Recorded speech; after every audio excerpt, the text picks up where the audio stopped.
Je veux bien vous proposer quand même de le faire pendant une semaine et après me dire si ça pue ou si ça pue pas.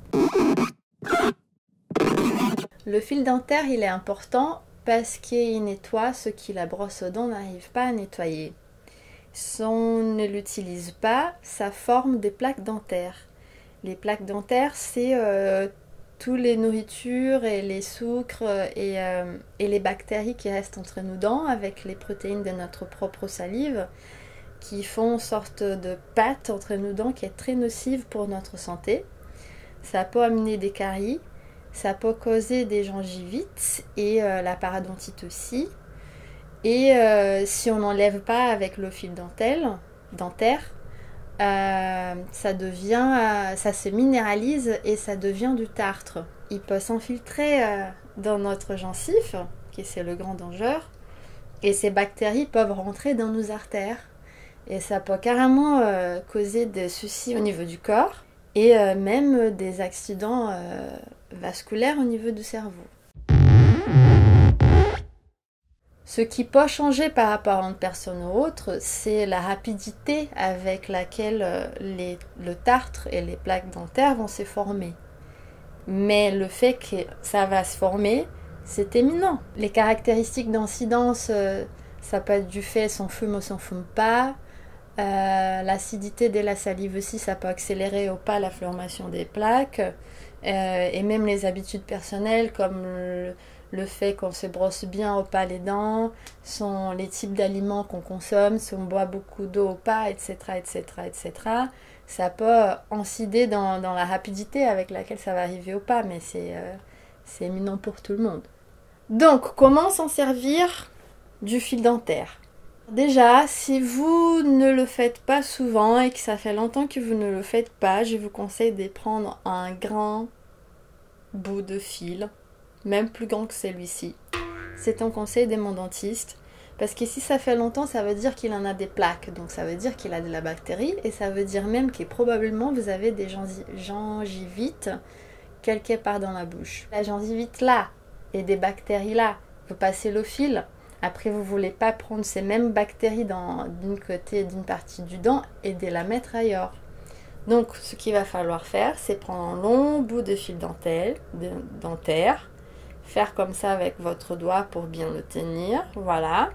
Utilisez le petit bout pour un dent, et une fois que vous avez fini le dent, vous faites comme ça. Oups! Et vous allez avoir une toute nouvelle partie sans bactéries pour faire l'autre dent. Et ainsi, de suite. Comment mettre le fil entre deux dents? Faites attention, ne faites pas comme ça, clac, parce que ça, clac, ça va être très violent pour la gencive et ça va faire de la rétraction des gencives, ce qu'on a déjà vu par rapport au brossage de dents violent. Il faut qu'on fasse alors comme on fait avec les serviettes de bain, qu'on les met dans le dent en faisant et qu'on enlève des dents en faisant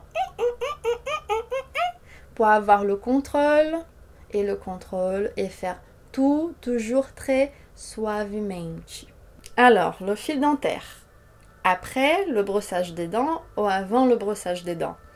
Dans l'idéal absolu, c'est que tu brosses ton dent, puisque le fil est là pour nettoyer ce que la brosse à dents n'arrive pas, que tu t'en sers de ton fil dentaire et qu'après tu fais un petit coup de brosse à dents final.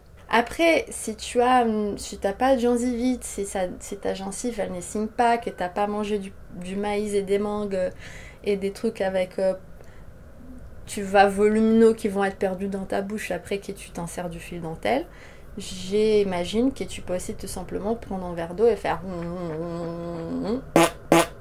et je sais pas comme ça s'appelle en français, mais vous m'avez compris. Moi, personnellement, je brosse mes dents bien. Après, je passe le fil dentaire. Et après, je prends la brosse la plus douce, la plus mou que je. Et j'ai fait un petit coup sans dentifrice. Vite fait comme ça. Genre 10-15 secondes. Et après, c'est bon. Donc le petit défi, j'aimerais bien vous proposer de faire un test pendant une semaine La chose que je trouve la plus flagrante du fait d'utiliser Opalofil dentelle, c'est l'odeur qu'on retrouve sur le fil lui-même, une fois qu'on l'utilise. Moi, je l'utilise pratiquement quotidiennement. Donc, quand j'ai fini de le mettre dans tous les dents, de nettoyer tous les dents, si j'ai sans l'odeur, il a l'odeur de rien. Ça sent à rien. Par contre, je me suis rendu compte que si je reste 3-4 jours sans utiliser le fil, quand je le reprends et que je sens l'odeur, c'est là où ça commence à puer. Ça pue.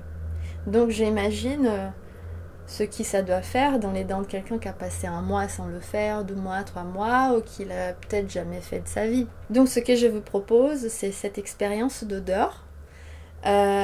D'utiliser pendant 1 semaine le fil dentelle comme je vous ai expliqué et dès à la fin le sentir pour voir la différence d'odeur jusqu'au moment où l'odeur va disparaître et me dire vraiment si ça marche ou si ça marche pas.